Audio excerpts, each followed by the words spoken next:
كلمتين وبس. هقول لحضرتك النهارده نصيحه مهمه جدا. لو حضرتك عندك شخير، عندك توقف للنفس اثناء النوم، قبل ما حضرتك تيجي تزورني في العياده ارجوك خس.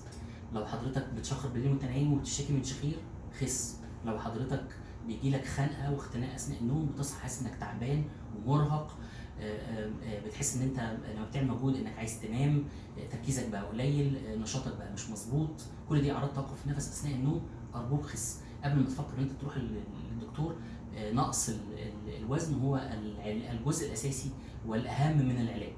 ولو حضرتك عملت اي اجراء جراحي او عملت اي حاجه ووزنك رجع زاد تاني او وزنك زي ما هو، الاجراء غالبا بيبقى مش كويس والنتيجه مش كويسه. ارجوك علاج الشخير وتوقف النفس اثناء النوم اول مرحله منه ان حضرتك وزنك ينزل، ارجوك خس.